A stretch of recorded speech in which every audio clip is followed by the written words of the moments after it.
The curriculum proposal, course title changes.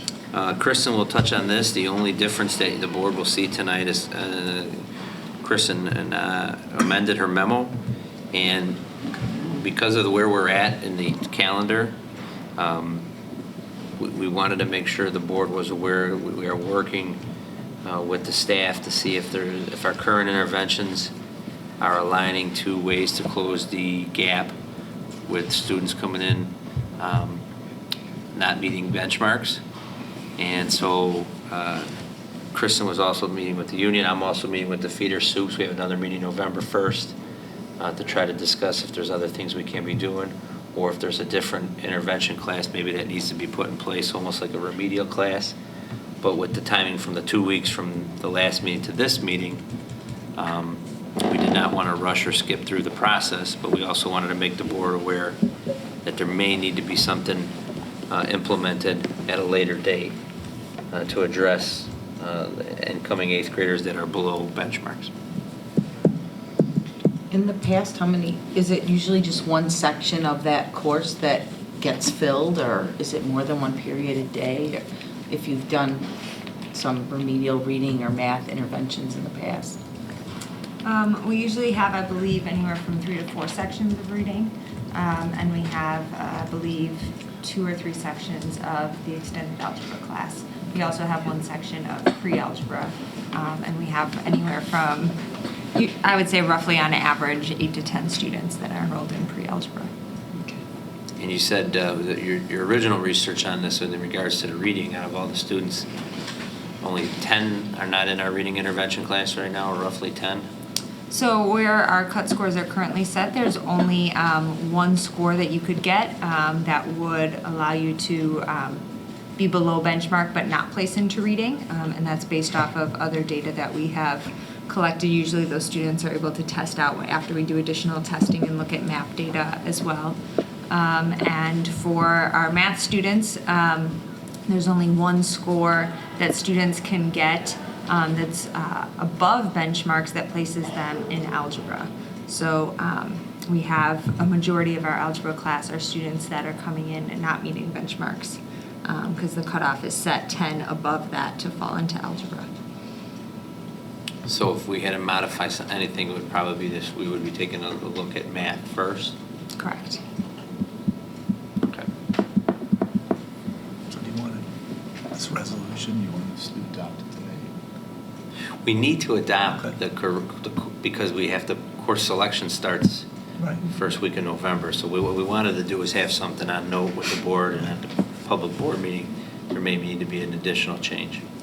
Let's get a resolution and then Resolve the Board of Education Township High School District 208, Cook County, Illinois hereby approves curriculum proposal and course title change for the Fine Arts Department as presented in the October 10, 2017 Board Agenda Packet. Second. one of the questions I have on the new course is, was there any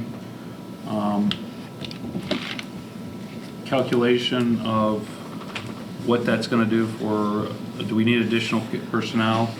We're going to need additional time slot, or does the personnel go from a point A to a full, or what impact is it going to have financially? Are you referring to The rock band. Yeah. So we don't anticipate any impact on staffing. Typically, that course will just pull from another elective. So perhaps another class within fine arts won't run, or a class in applied arts won't run. But in the past, we've seen a shift where students will just go from taking one elective to another elective.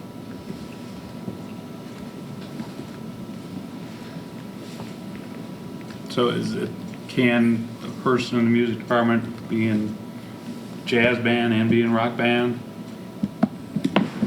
at the same time if they run concurrently? If they run at the same time, no. No, not at the same time, but let's assume that one is run at period 3 and one is run at period 6. Is that going to cause additional staffing if you'll wind up having the same group of people taking an additional band class or additional music class as opposed to being pulled from a different?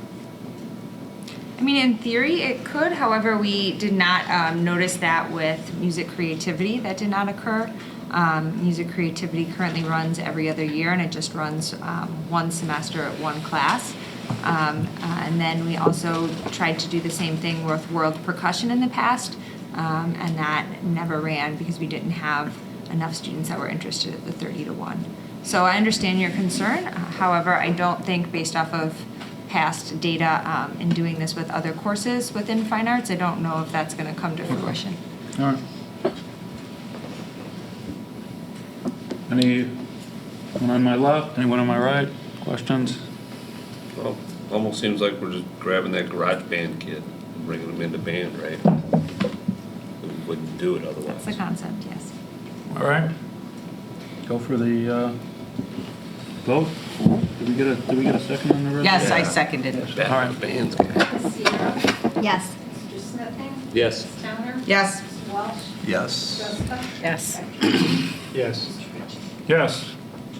Kristen, is the textbook plan that's included in this, has that been updated or cleaned up from the last meeting? It has not, and we don't need any action on that either. That was just an FYI. Just informational, okay?